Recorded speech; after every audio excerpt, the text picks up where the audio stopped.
I arrived here on Saturday morning, and I was met by a nice gentleman from the Nigerian embassy at the airport. And after the introduction, he decided he was going to pull me aside and give me some words of wisdom. And he said, I don't know how to tell you this. It's your name, Oghale. They actually eat it here. I said, thank you for the wisdom, and I think I'm going to change my name for the purpose of this conference. Please call me OG. No Oghale, or derivatives like that. I will not be eaten here. Ladies and gentlemen, I would like you to do something today, dear colleagues. Please clap with yourselves. Good job, you heard the instruction. Please clap with yourselves.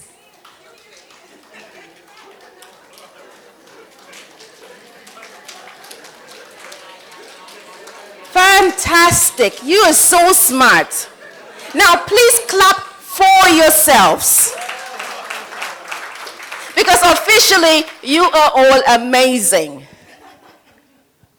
You heard the instructions. So this is the part where we have to do a disclaimer and let you know that anything I say here, I'm going to get away with it. I represent myself, and I'm grateful for the companies I work for. But here I want to share my experience and my journey, which I think is also a journey of all of us here today. I will be open to share my failures, and at the risk of being vulnerable, let you know what I've seen and what I've experienced and what I would like to share with you all for the very first time today. Okay?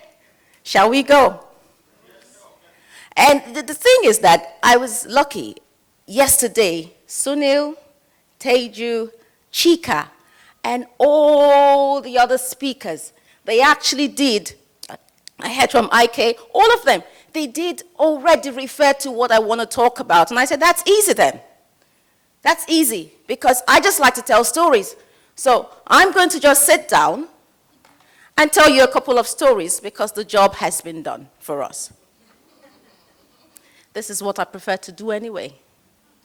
In Nigeria, in the good old days, there would be folklores where grandmothers would gather people. I think a lot of the African continent, we have this folklore culture.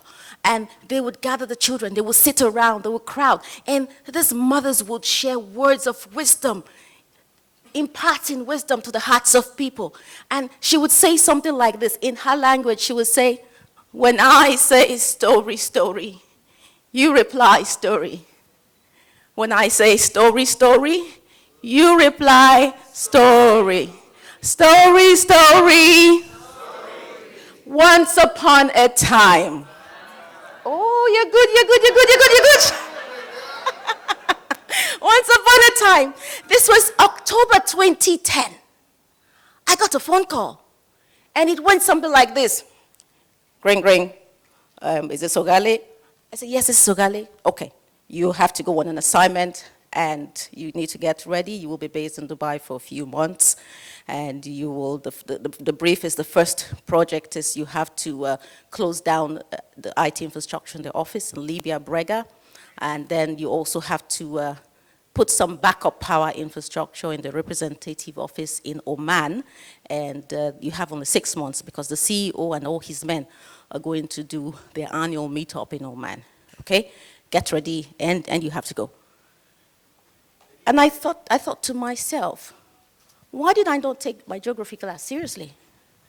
Here I was going through the map, trying to first of all find out where in this map is Libya, and then where is Oman, and how am I going to do this? Where am I going to start from? I became an accidental project manager, and I'll tell you about that later. And I'm in this state, and I'm like, how did I get here? Come back with me in time. My first project failed. I started it, stakeholder, we were going, and then there was a complete change in the company. And kaboom, gone. My second project failed. This time, There was a change in strategy, and the objectives were just totally gone. Kaboom. My third project failed. The software requirements were erroneous in the first place. We could not use the wrong software. Kaboom. And then I found out that, look, failure rate's about 1/3, not 3/3, not all the first 3 that you start to do in the first place. So I said, okay, that's fine. I'm not a project manager. I need to learn about this. So off I go, self-sponsored. This is the type where you actually listen in class. So I sat in front of the class. I said, I will not miss a trick. Whatever goes on here, I need to understand. I need to get it. I need to be a good project manager. I need to increase my failure rate from all to something good. So I'm there. And then in walks my lecturer. He's an Asian man. And he walks in and he's so excited to teach. And he's there and he's teaching. And I'm writing. He's teaching and I'm writing. And I have questions to ask. And my hand goes up like this. And he goes, I go up again. And he goes, I go up again. He goes, I go up. He goes, and I go like this. I was discouraged. Something happened that day, and it sort of broke off the human connection between me and him. My brothers and sisters from Africa, when they do like this, what does it mean to you? Exactly.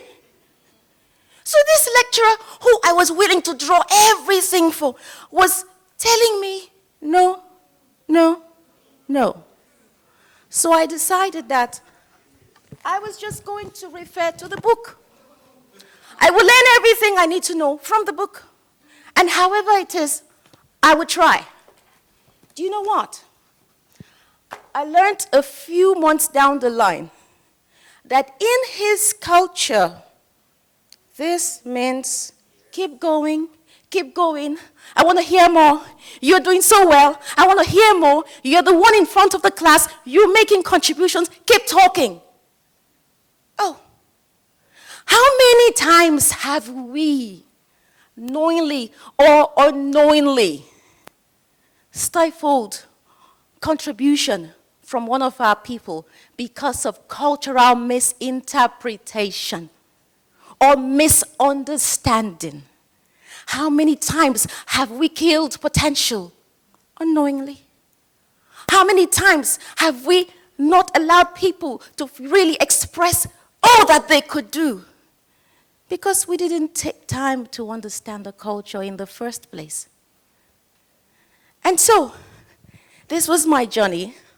Armed with the knowledge, I decided to go on what I thought was a very short appointment at the time, not knowing that it would lead me to work over 19 countries, projects in the Middle East, North Africa, Asia, and even in Canada, travel 500,000 miles and more, and meet some of the most amazing, and have some of the most amazing experiences ever. Part of this, I got to find out what I now call your secret power. And that thing which, if you know, and if you consciously do, would make a change in all your projects, in your delivery, and in your results. What is your secret power, you might ask me? In these days of unprecedented advancement, and thankfully PMI and all of you project managers here are at the forefront of this. Change is happening, the massive all across the world. We find out that there is a risk of higher failure, a risk of the impact, a higher impact of the failure rates. When a project fails, people are impacted, nations are impacted, livelihood is impacted, the world is impacted.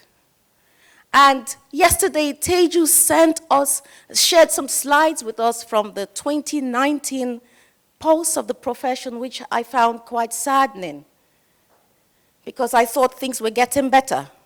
I had looked at the 2018, I'd looked at from 2013 till 2018, and when I saw the 2019, I felt a bit bad. Because you find out that it's not improving.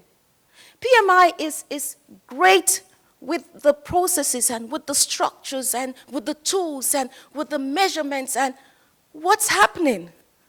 Why are we having the scenarios of increased wastage, increased loss of value?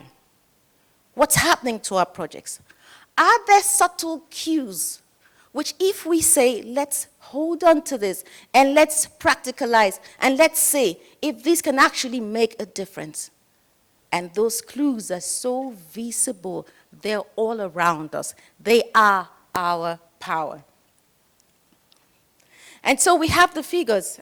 This is from 2018 Pulse of the Profession. And so from what Teju told us yesterday, $102 million lost for every $1 billion invested in Africa, and $119 million wasted globally.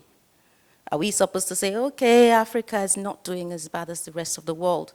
Did we report everything? So if we think we can all really remember, acknowledge that there are projects which fail everywhere. You know that construction project which was never finished? That great idea which was abandoned because of change of leadership? That hope for the community project which was not realized? We all know them, but we're not here to celebrate the failures. We're here to talk about what we can do, because we are the change that we need to see in the world. You hear that it's 21 times for the companies which were classified as underperformers, there's 21 times the amount of waste than the companies which were classified as top performers. So it's across different levels, we see different things happening. And you ask yourselves, 2027, 88 million individuals working. We cannot continue to do exactly what we're doing now and expect a different result down the line. There's got to be a shift. And this is why we all pay our way to come to conferences like this to hear what we can do and how collectively we can make a difference. Yep? Good. Levi, 1853. Levi Strauss, they invented the jeans. Everybody wears jeans. And so we know their story. But sometime they decided to implement SAP for their organization. A project that was about $5 million. Kaboom. And what happened? They had to write down $192 million loss. They had to close down 3 distribution centers, and it was catastrophe. Kaboom, boom, boom, boom. And you can imagine loss of livelihood and business opportunity and all that, all the rippling effect. And this was the case for Levi. And if you find it, like I say, this is the case around what is the thing that we can do to make sure that our project failure rates decrease. You find that in this world now, we have to do more with less. And then the dimensions are challenging. And then we're faced with people all around the world and processes, and there are really no physical barriers anymore, and we still have to deliver. This behind me is actually an example of a real project implementation. And we had to do a strategic communication project to put, simply, internet in the Iraqi desert. This had never been done before in the country. This had never been done before in a company worldwide. And we had to do this. Manufacturer in the US, team members around the world, we were faced with local and international and virtual challenges. And in such a scenario, you ask yourself, what did they write about this specific scenario in this book? And then you find out that this book is just a beautiful guide. The rest of the experience, you have to live by yourself. And then you have to create new experiences. And then you have to share and communicate this with your brothers and sisters who are in the same profession as you. So this one, it was just the basis. And it wasn't the be-all at the time. And so we started, and day after day, communication after communication, talk about the challenges of communication where you have all sorts of time zones. And we would put in effort here and there and get blocked here and still continue to push because we were determined we were going to deliver this. If you think, you would also know how challenging it is with your work, with your delivery challenges, with the dimensions. And sometimes it's just a case of, I didn't hear what he said. I don't understand the kind of English that he speaks, she speaks. It could just be communication. And you have a meeting and you've done 1 hour and you're like, I'll be honest, I only had about 5 minutes worth. These are the kind of situations that we're faced with. I remember once I was in a meeting, and this time I was doing a project for IT in the new office in Myanmar. My stakeholders were 4 hours ahead in Malaysia, and they liked to meet early. And then in the afternoons, I did the Middle East projects. And in the evening, we had this divestment ongoing in Canada, and I had to do, we had a 1 month, very strict time frame. So in the morning, you have the Malaysian ones.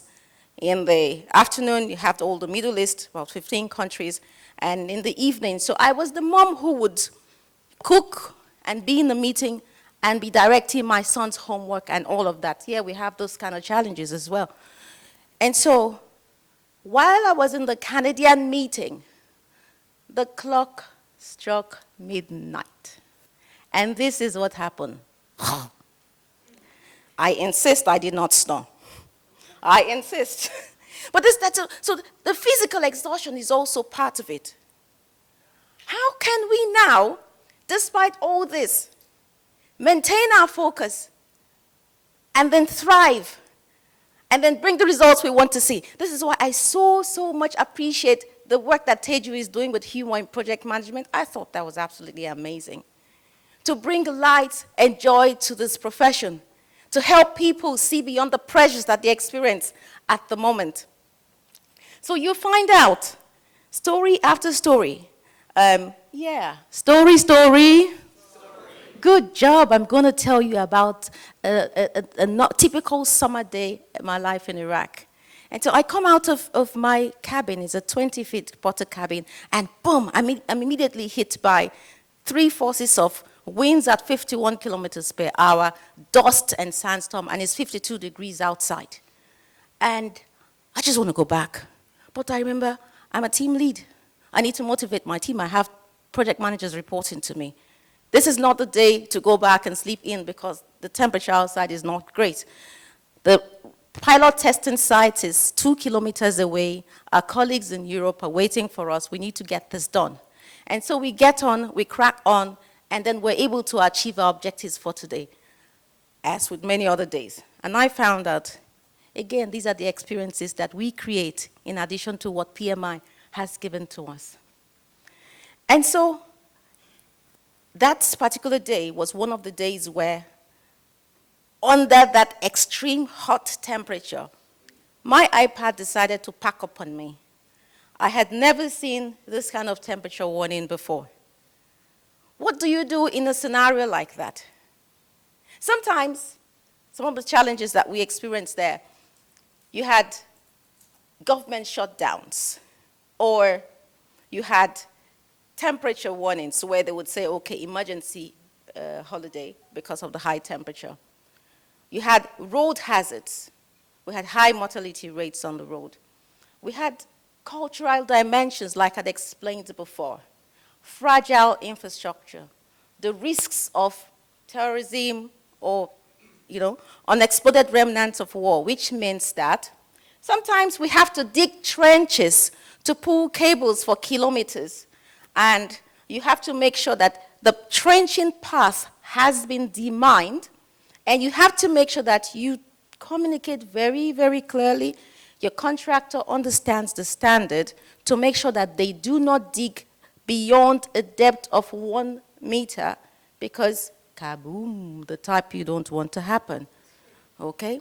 So we have all these long working hours, import issues, extra scrutiny by the government of things which are coming in, because anything that has to do with communication and satellite and things like that, they do take extra time to scrutinize. And we had protests, we had security challenges, language barriers, and we had the furry friends. So the things that they didn't get to write in my lovely book here were that sometimes they're snakes, and that camel spiders kill, and that they're, while you're delivering your project, there are also scorpions, don't let them bite you.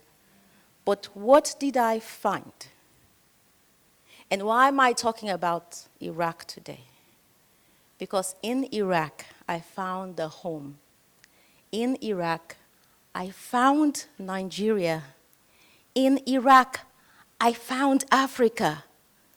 So sometimes you have to go on the other side of the fence to see yourself through another man's eyes. These people, they're just like us. They have so many challenges, and we're going through them one day at a time. But how are we overcoming? I found out that the best way to overcome the challenges was through relationships. Relationships one-on-one.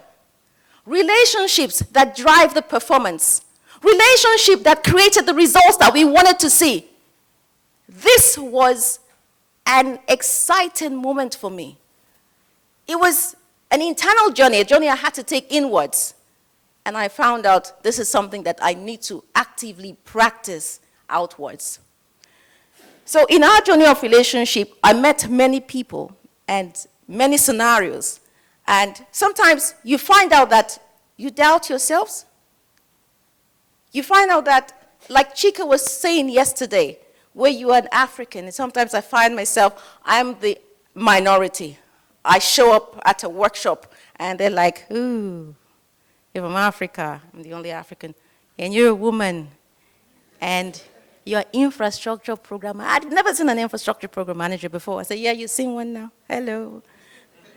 And then you find out you begin to doubt yourself. Sometimes when people make some sort of snide references, and this is totally out of your work and totally out of the projects, but they do affect how you feel.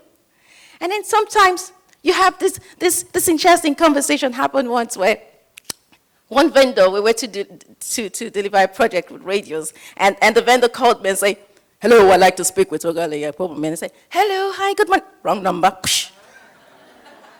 And he calls again, hello, I'd like to speak with the infrastructure program. And I said, hello, Paul. Wrong number. I said, okay. And so I called, I say, don't drop the phone, don't drop the phone, don't drop the phone. You called me twice. I am the one you're looking for. Yes, I am a woman, and yes, it's okay. It happens all the time, don't worry. Let's go on, let's forge this relationship. Things like that happen. They're not written here, but they're the life experience. And so when you find out that you're female, you're a minority, you're African, you're black, you think that things are stacked up against you? Mm-mm. The world just opened up to you. The world just did open up to you.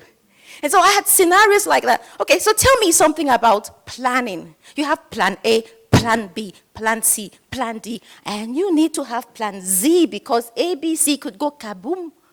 And so you find out that you have to improvise so many times, and you have to make things happen. How do you do this? I began to learn something, that this is trying to go kaboom on me. Don't do this. That the directions you seek may not be in a map. And the wisdom you're looking for may not be in the book. So where is it? Where can we find this evasive secret? How do we measure success? Where do we find this? We find ourselves measuring success. We have triple constraints, cost, time, quality, and all that, and we have beautiful things. How do we measure our people? Have you ever said, be honest, this one is useless. This one can't do this work. Have you ever just, looked at someone and discounted their ability? And maybe the truth was that they just were not working in their place of strength. They just were not at the point where their why met their purpose at the time, where their capability met the team and the world's need. Maybe you really hadn't looked a little bit closer to learn. I was once a victim of metrics. When I started my career, and the measurement I was given, I was like, let's say 70%. Summary was, your output was 70% of what you were paid to do. So it was hurtful. And I put in more hours. And I worked till 10 p.m. And I wanted to increase my output. I wanted to increase my rating. And then the next year, my output was like 50%. How could I work harder and get rated lesser? And that day I told myself, I'm going to do something different. I don't think the way I'm working is cutting it. I'm not going to say, oh, crazy boss, stupid company. I'm going to look inwards and see what I can do differently. So early last year, I met another lady who was in exactly the same condition. Your output is like 0.8 of what you were paid to do. And I told her, your case is better than my own, don't worry. I'm going to hold your hand. I was less and lesser by the next year. I will hold your hand, and I will show you the secrets, and I will show you the things I did, and I will see if they work for you as they did for me. And let's call her Lady S and pack her story down there. We all know stories of teachers. So let me ask this question. Let me get a feedback from all of you. Have you ever, can you remember everything you were taught in your primary school? If you can remember, say, I. What? You're a genius. Everything you were taught. And you remember everybody. Okay. Can you remember then one good, nice teacher? If you can remember, say, I. And if you can remember one mean teacher, say, I. Oh, yeah. Where am I going with that? People may forget what you say. People may forget what you do. But people will not forget how you make them feel. It's time that we do this. It's time that we show that we care. I started to do something, and one of my Iraqi project managers, the invisible one, who came to work when he liked. And I started spending 1 full hour of my life that I didn't have to spare. And I sat down with him and we would talk about anything. Those guys had incredible stories to say. Seriously, 1 hour of my life. And he would talk about anything. And they would tell us about how they have family books dated to hundreds of years ago and this and things like that. And I learned so many things from them. And one day he told me, you too serious. Ha, ha, ha. Very good. Seriously? Ha, ha, ha. Ha, ha, ha. So he was trying to give me the feedback that I needed to just, it's important to deliver your projects and it's important to deliver your programs, but see, sometimes can you just laugh a little? Oh, I took that feedback. And by the next week, we organized for them to bring some food from the town, and we ate together, and there were lots of ha, ha, ha, and I tried not to look at the watch. And you know what? He began to respond. That was probably just a tonic that he needed.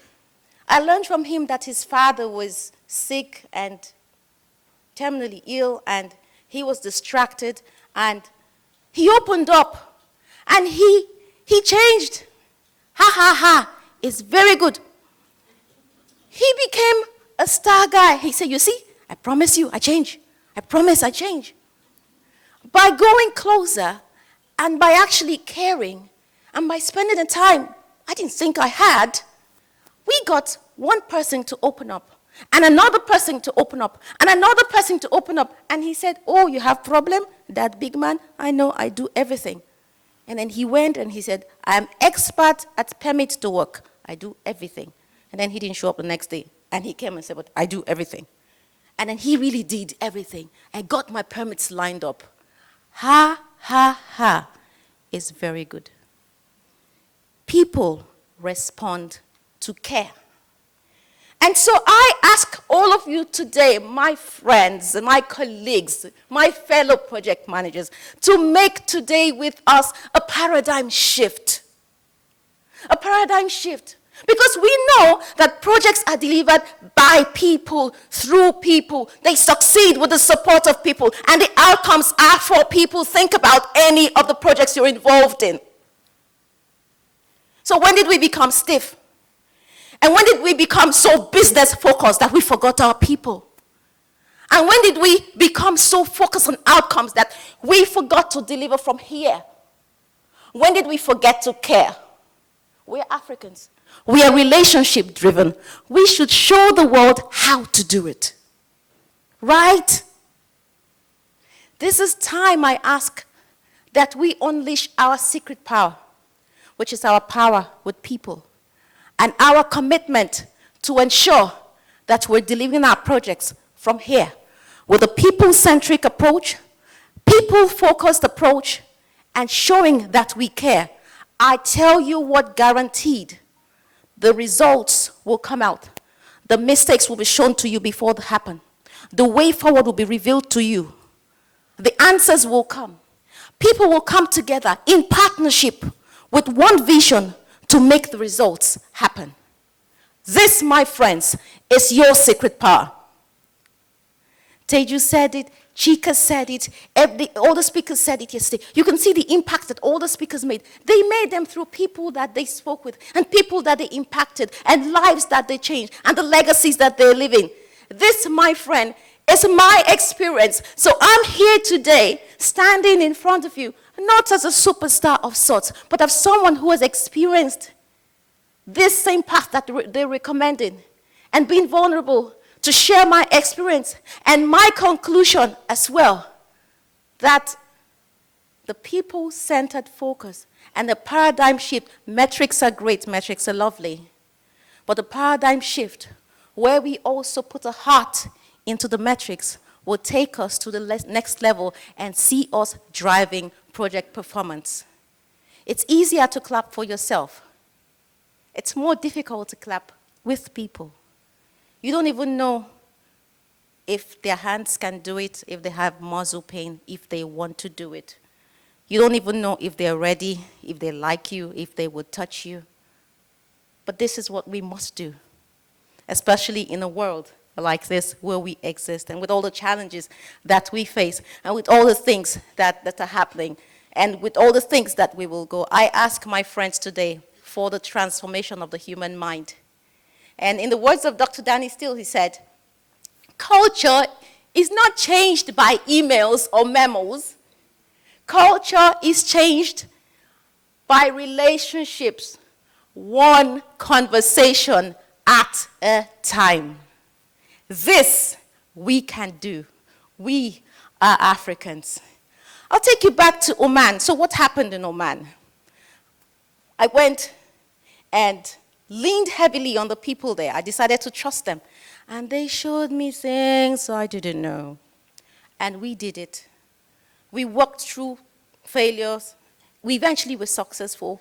And 1 week before, we had everything in place for the CEO's meeting. And in Libya, the guy is still my friend today, 6 years later. 2011, what am I counting? 8 years later, he's still my friend. And together we delivered the Libya project, closed the Brega office, offloaded the equipment on the rig 1 day before the Arab Spring broke. We couldn't have been able to do it if we had delayed by 1 day. And then what happened to Lady S? Last week she called me. She said, Things have turned around for me. I've been sent to the Netherlands on an assignment. I'm so excited. My fortunes have changed. My ratings have improved. It's working for me. I said, go on, girl, and make sure you help somebody else. And what happened with and my other Iraqi friends? One of them called me and said, this is a very, very exciting day for me. I have become the very first in-country Iraqi person to be CAPM and PMP certified. I am the first. I am so happy. And this guy rose. He took up the challenges up to the point where I could leave things for him as my deputy. So we began to see the results of this. People began to speak up. People began to laugh more. People began to open up. People began to respond. And our success rates dramatically improved. We were able to deliver the satellite communication project. And we're working on the second one just now, which will be delivered by next month. And we're developing more people. More people are getting PMPs. More people are getting trained. And more people are doing ha. So what can you do in your own situation? I only pose this question because I don't have the answers. You know your scenarios, you know your situation, you know the things that your team is facing, and you know the solutions as well. And they do know the solutions. That's a beautiful thing. And so I have a few suggestions that could get us thinking. And let's talk some more. And let me hear what you're doing. And let's hear how together we can take the profession to the next level by putting a heart in what we do. Are we resourcing smartly? Are we making sure that the people we're hiring are aligned with our goals? And that when we take them on, we are making the best use of their strengths and not going to put their weaknesses to shame?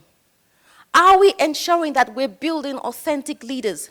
That we're looking at them and making sure that we're matching their skills and we're allowing them to be themselves and we're allowing them to bring their best selves and we're allowing them to put their best foot forward?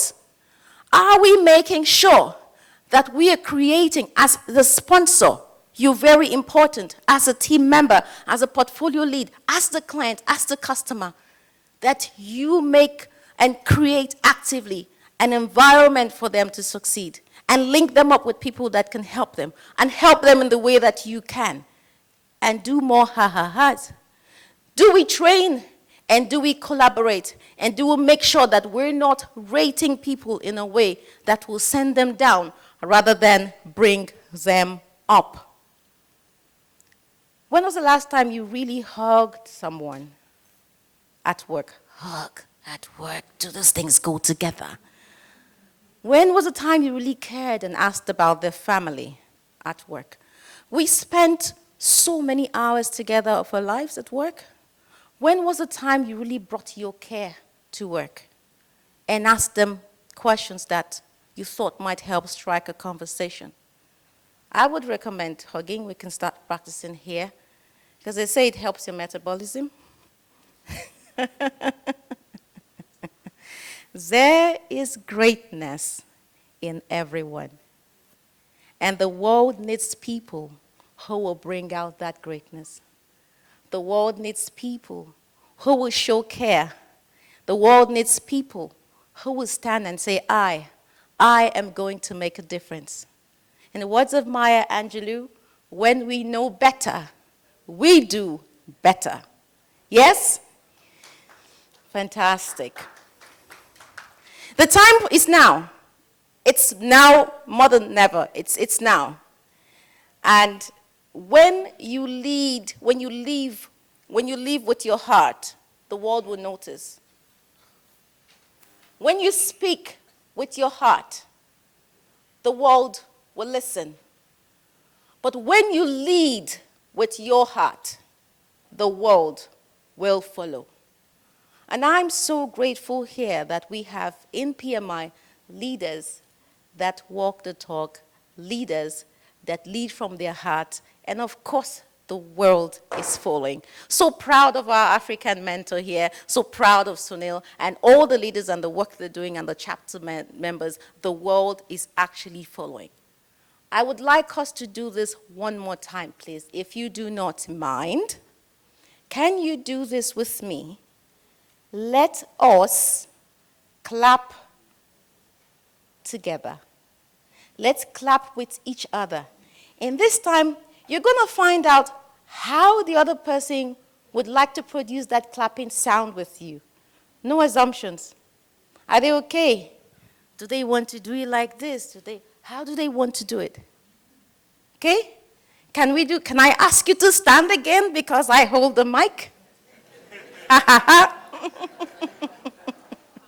And this time, let us try to clap with each other. First of all, have a conversation. How can you make it more effective? What's the best way that you can get this done?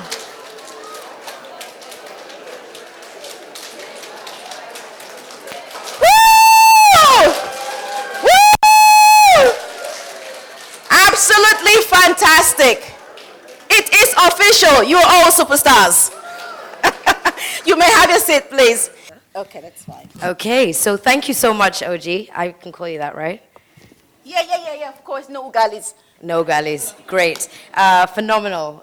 Really enjoyed your talk. So now we're going to open the floor to questions. We have a little bit of time left for a few questions. So there's a mic around. Please raise your hand if you have a question. Not for me, of course. Yep, there's one at the back. Please stand up. Let us know where you're from as well. It'd be nice to know who you are. Okay, good morning. Thank you, Oghale, Oh. for your tasty presentation. I'm Neema from Tanzania. I take everything that you said. Now, I want to probably ask how you would navigate this in the African context, where we do a lot of things by relationship, but sometimes the relationships then take you to, it takes me back to the story of Chinua Achebe, No Longer at Ease, where you're now, because we're so close, you're my brother, you're my sister, come on, you can turn a blind eye to this, you can do that. Now in project management, I want to hear your thoughts on that. How do you navigate that kind of thing when you're working with heart and relationship in Africa? You are so right. I wish I have all the answers. But this is where we do not throw away the metrics. We know what we're working towards. We know how we will be measured, and it's part of the conversation. So we're not doing ha, ha, ha, and then taking our eyes off the ball. No. We are continuously focusing, clarifying the vision, making them understand in the midst of relationship building, in a nice way they can understand it, that this is where we're going. How can you support us to get here?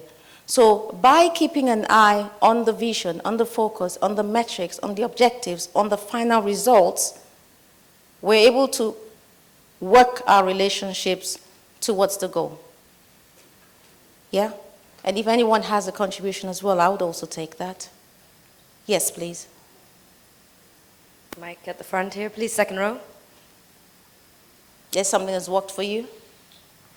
Yeah, for me, I did this with my team, and because of problems of the challenge of probably availability of technology in some places, we changed policies so that we were not bending the law, but we were allowing that to happen.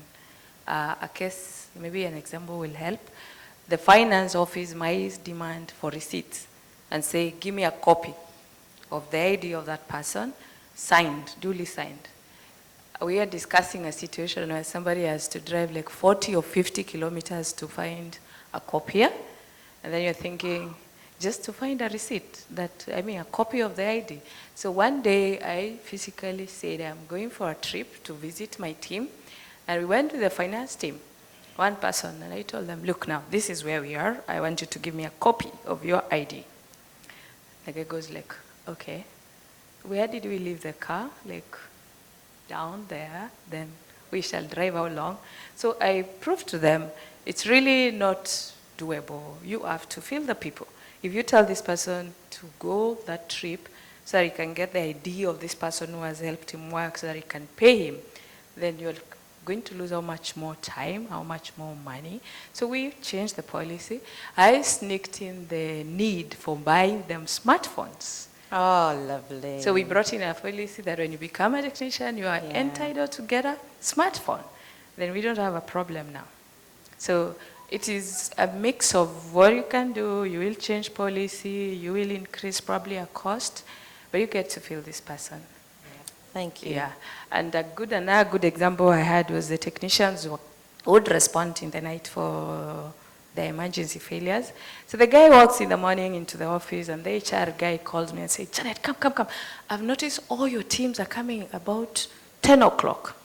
Then I'm like, yes, then what? People report at work at 8 o'clock. Then I'm like, so what happens when people work in the night? They're paid overtime. So will you pay all my guys overtime? Or will we say for the technician, they're allowed to work in, collect their parts? And so a lot will happen that the nature of the work, as you feel the people, you might have to change policies and let everyone understand the circumstance. So it doesn't get to without effort on your side. Thank you so much. Amazing. Thank you very much. I think we have time for 2 quick questions, so please raise your hand high if you have a question. Stand up so we can see you. Thank you very much, Oghale. My name is Sheon from Nigeria. So, for me, I agree with most of what you said in terms of relationship management as a key tool in achieving success on projects. But there are times where it goes beyond relationship management now. For example, where the underlying interest of a key stakeholder does not align with the big picture of the project or the program. Take, for example, you want to launch a free healthcare program in a country, and you need some of the healthcare insurance organization to align with you. These are guys that are already getting premium from the formal sector, and the program you are trying to launch is going to reduce that premium, and you need them as part of your stakeholders to deliver the program. How do you manage such? Especially because your own program is going to be like a threat to the survivor of their company. So how do you manage such complexities? You've touched on what PMI has highlighted as the number one reason actively engaged stakeholder in the last PMI report it's almost like it's a make or break for the program. And sometimes you find yourself in a scenario where you are project manager or program manager, you are not at that level to be able to influence the decision. This is where you need a higher level of engagement, and it might not be you, it might be from director or someone who can work things out at that level. Because if you don't have an actively engaged sponsor, it's almost like you're running on the spot. And PMI has recognized this and has also put, if you read the most recent report, what are the things that we can do. I don't have them on the top of my head, but this is a concern for all of PMI and all of projects. So in my own situation, we've had to work with higher stakeholders. We have steering committee meetings where sometimes the MD attends, and at that level we're able to present what our situations are and ask for help and leave it tracking with them until they're able to help us to solve. So there's things which are outside of your remit, but you identify them in your risk and issues and you raise them to places where they can be heard and seen. Someone must be interested in that project. Thank you for the question. We've got time for one more question. I'm just looking at the countdown and the clock. Who's got a burning question? Raise your hand high. How do you have the microphone? Oh, sorry, I couldn't see you. So I'm Richard Magu, I'm from Kenya. I particularly like the fact that you're espousing leading from the heart. I'm also a bit of a bibliophile, so I was about to ask, what books would you recommend that someone can read to learn more about this? And I would like to know as well so that I can share those books with my fellow colleagues and my team members. Okay. So I have quite a number, but the answers are also in the room, so I'm going to open it up. Okay? There's Leaders Eat Last. Well, they Start With Why by Simon Sinek. Yeah, Start With Why. That one, if your people understand, it's magical. If your people understand the core, the why they come to work. We did a session in Iraq where I asked the guys, why do you come to work? I don't know, make money. And then I said, okay, so what happens in the summer? They say, hey, too hot, burning in my head. You have AC? No, AC broke down. Too much problem. I say, okay, fine. Now, too much problem. Summer, wife happy, wife not happy. Children, no. This working, no. This color's not good, fine. And so, you see, we started talking about the benefits for them and connected them with how their life would be better if they came to work to provide communication to allow gas flow, and so we can do 2 billion barrels scoff per day, and then we can provide gas for them, and AC working, wife happy, children happy, halas, everything good. And so they were able to connect with the purpose. So Start With Why by Simon Sinek, Never Eat Alone. What are the other good books out there? Winning with People, fantastic. How to Make Friends and Influence People, yeah. Which other book do we have there? Did you say one just now? What? Emotional Intelligence, fantastic. Yes, I was going to talk about EQ, checking our EQ. So we're talking now about PMTQ, PM Technology Quotient. We also should add our people quotient and our emotional quotient. I have a list that I can check in my library and share with you. They're not rolling off my head just now. But any other books from the audience that we can suggest?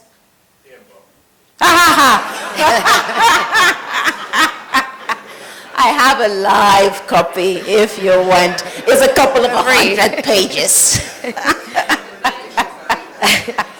OG, you're staying with us, right? You're not leaving, yeah? No, I'm here. Okay, so I think we can share books and Yes. more knowledge across the day. Are you with us this evening at the gala dinner? Yes, I am. Excellent. Yes. So just to summarize, for those that walked in just now, I've seen a few of you, you've missed an amazing talk just now. So we learned about life experience being how you find your power. We've learned about success, not just being a metric. Sometimes we forget that we've got loads of metrics, but that doesn't necessarily mean that is success. Actually, relationships really drive performance, and it's all about time and care. People respond to care. Yes. Yeah? So people are at the heart of all projects that we do. So we mustn't forget that important fact. People are everything. And last but not least, more? Ha ha ha. Thank you so, so much.